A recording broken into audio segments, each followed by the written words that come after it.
Hello children, I hope you all are doing good. Let's start today's chapter, Generations of Computer and Artificial Intelligence. Let's know about first generation computers, second generation computers, third generation computers, fourth generation computers, fifth generation computers, and what is artificial intelligence.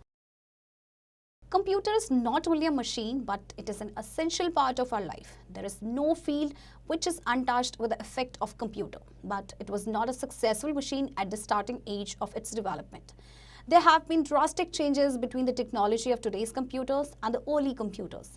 The changes in computer technology are framed according to the various generations, starting from past, coming to present and heading towards future. देखिए, computer एक machine ही नहीं है बल्कि हमारी life का एक बहुत ही important part है. ऐसा कोई भी फील्ड नहीं है जहाँ पे कंप्यूटर्स ना यूज़ किए जाते हों, राइट? बट आपको क्या लगता है कि ये हमेशा से एक सक्सेसफुल था? नहीं, ये सक्सेसफुल मशीन नहीं थी.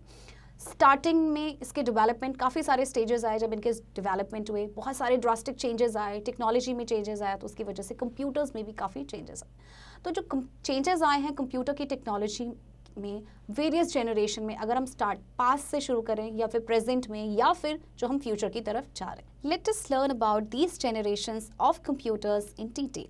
First generation computers 1942 to 1956, second generation computers 1956 to 1964, third generation computers 1964 to 1971, fourth generation computers 1971 to present, and fifth generation computers present and beyond. तो इन generations आपकी जो 5 generation computers हैं इनके बारे में हम डिटेल में पढ़ते हैं. तो चलिए सबसे पहले आपके पास first generation computers. The period of first generation was from 1942 to 1956. The first generation computers used vacuum tubes for circuitry and magnetic drums for memory.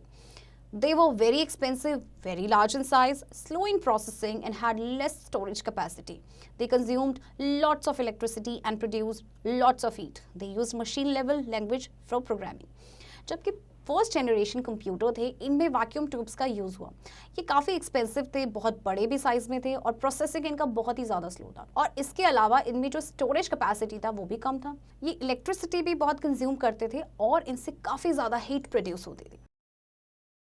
Some of the popular first generation computers are ENIAC, Electronic Numerical Integrator and Computer, ADVEC, Electronic Discrete Variable Automatic Computer, UNIVAC 1 Universal Automatic Computer, IBM 701 and IBM 650. ये कुछ examples हैं आपके जो first generation computers के थे. चलिए next है आपके पास second generation computers. The period of second generation was from 1956 to 1964. In the second generation computers, transistors were used instead of vacuum tubes. The transistors were far superior to the vacuum tubes, allowing computers to become smaller, faster, cheaper, more energy efficient, and more reliable than the first generation computers. High-level programming language such as early versions of COBOL and Fortran were also being developed at this time. अब second generation computers में क्या था कि इसमें vacuum tubes की बजाय transistors का use किया गया था. अब इनकी वजह से क्या था कि जो कंप्यूटर्स का साइज़ था थोड़ा सा छोटा हो गया था, फास्ट भी हो गए थे और थोड़े से सस्ते भी हो गए थे. इसके अलावा ये काफ़ी एनर्जी एफिशिएंट थे एंड मोर रिलायबल थे. इसमें हाई प्रोग्रामिंग लैंग्वेज यूज़ की गई जैसे कि कुछ अर्ली वर्जन से कोबोल एंड फॉर्ट्रन के. Some of the popular second generation computers are IBM 1401, IBM 7094, CDC 3600, RCA 501, UNIVAC 1108. तो ये कुछ आपके पॉपुलर कंप्यूटर्स थे सेकेंड जनरेशन के. No more. Transistors are used to control the flow of electricity. Transistors का use किया जाता है इलेक्ट्रिसिटी के फ्लो को कंट्रोल करने के लिए. चलिए नेक्स्ट है आपके पास third generation computers. The period of third generation was from 1964 to 1971. In the third generation computers used integrated circuits. These integrated circuits are known as chips. A single integrated circuit has many transistors, registers and capacitors built on a single thin slice of silicon. Computers of this generation were small in size. They had low cost, large memory and very high processing speed. These devices consumed less power and generated less heat. The maintenance cost was quite low because hardware rarely failed. They used high-level language for programming. अब third generation जो computer थे इनमें integrated circuits यानी कि ICs का use किया गया. इनको चिप्स भी कहा जाता है। सिंगल इंटीग्रेटेड सर्किट में काफ़ी सारे आपके ट्रांजिस्टर्स होते हैं, रजिस्टर्स होते हैं, कैपेसिटर्स होते हैं, जो कि सिंगल पतली सी जो स्लाइस होती है सिलिकॉन की, उसमें बनाए जाते हैं। अब इस जनरेशन के जो कंप्यूटर थे वो और भी छोटे हो गए साइज में, इनका कॉस्ट भी लो था, इनकी मेमोरी भी लार्ज थी और हाई प्रोसेसिंग स्पीड थी। और सबसे अच्छी बात थी कि ये जो डिवाइसेस थे बहुत कम पावर यूज़ करते थे और हीट भी कम जनरेट करते थे। इनका मेंटेनेंस कॉस्ट भी काफ़ी कम था और इनमें यूज़ किया गया था high level language for programming. चलिए देखते हैं अब some of the popular third generation computers are IBM 360, Honeywell 6000, PDP personal data processor, IBM 370 and TDC 316। तो ये कुछ एग्जांपल्स हैं आपके थर्ड जनरेशन कंप्यूटर्स के। Next is fourth generation computers. The period of fourth generation was from 1971 to present. The fourth generation computers are microprocessor based systems. An integrated circuit containing about 100 components is called LSI, large scale integration, and the one which has more than 1000 such components is called as VLSI, very large scale integration. The fourth generation computers use large-scale integrated circuits built on single silicon chips called microprocessor. These computers are very small and cheapest as compared to other generations. They are portable and quite reliable. These machines generate negligible amount of heat. Hardware failure is negligible, so minimum maintenance cost is required.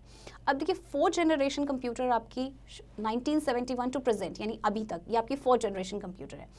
Fourth generation computers में micro processor based system use किया गया। इसमें एक integrated circuit जिसमें कि 100 components होते हैं उसे कहते हैं LSI, एंड जिसमें आपके 1000 से ज़्यादा कंपोनेंट्स होते हैं उसे कहते हैं VLSI यानी कि वेरी लार्ज स्केल इंटीग्रेशन। अब फोर्थ जनरेशन कंप्यूटर से इनमें आपका LSIS यूज़ किया गया जो कि एक सिंगल सिलिकॉन चिप में बिल्ड होता है जिसे कि माइक्रो प्रोसेसर कहा जाता है। अब ये जो कंप्यूटर्स हैं ये और भी छोटे हैं साइज में और चीपेस्ट हैं अगर हम बाकी जनरेशन के कंप्यूटर से कंपेयर करें तो। ये पोर्टेबल भी हैं और काफ़ी रिलायबल भी हैं। ये जो मशीन्स होती हैं ये negligible amount of heat produce करती हैं, हार्डवेयर फेलियर भी नेग्लिजिबल है, तो इसलिए इनका जो मेंटेनेंस कॉस्ट है वो सबसे कम है। Some of the popular generation computers are IBM 4341, DEC10, Star 1000, Apple II.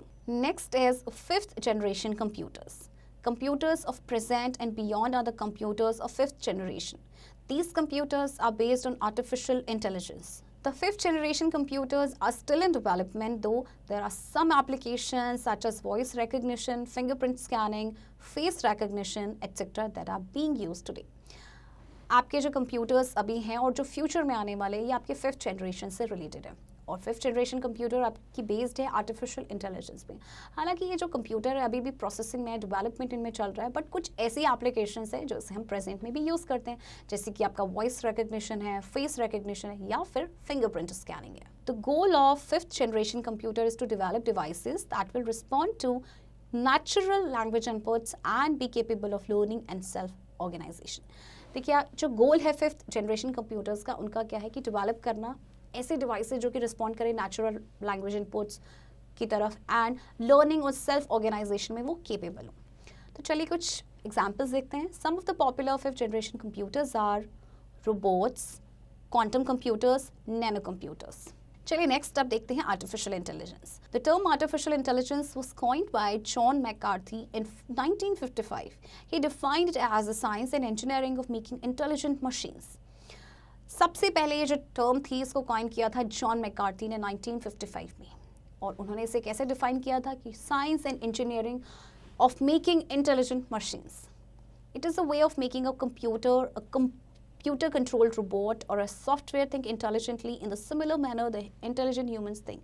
Actually ये वे है कि कंप्यूटर को बनाया जाए ऐसे जो कि जैसे ह्यूमन सोचते हैं उसी तरह ये सोचे और उसी तरह ये काम करे. It is accomplished by studying how human brain thinks and how humans learn, decide and work while trying to solve a problem and then using the outcomes of study as a basis of developing intelligent software and system.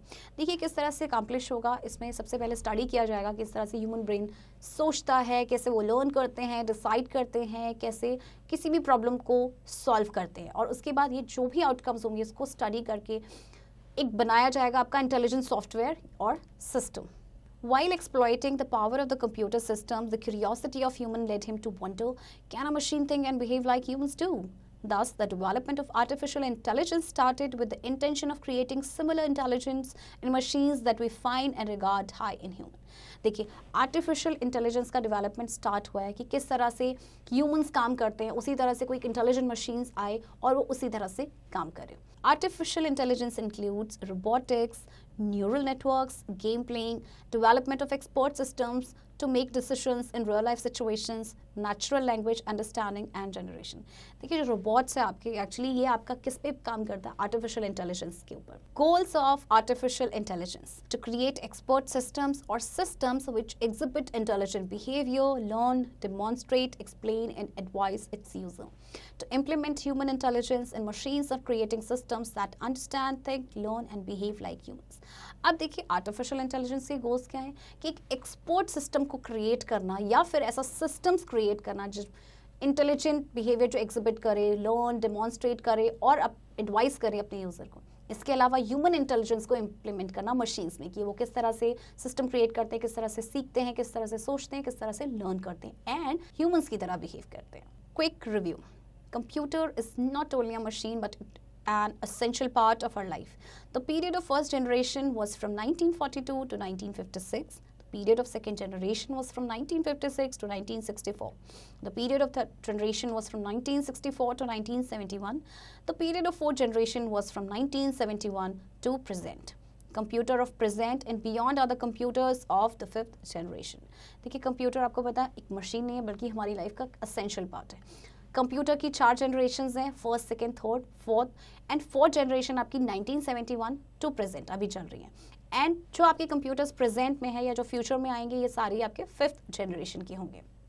The term artificial intelligence was coined by John McCarthy in 1955. Artificial intelligence is a way of making a computer-controlled robot or a software think intelligently in the similar manner the intelligent humans think. Artificial intelligence आपका क्या है कि इस तरह से computer बनाया जाए जो ह्यूमंस की तरह बिहेव करे, इंटेलिजेंट उनकी तरह इंटेलिजेंटली सोच पाए और जिस तरह से ह्यूमन सोचते हैं, जिस तरह से बिहेव करते हैं, सिमिलर मैनर में वो कर सकें. चिल्ड्रन, आई होप आपको ये चैप्टर समझ आया होगा. एक्सरसाइज की प्रैक्टिस अब आप खुद से करेंगे.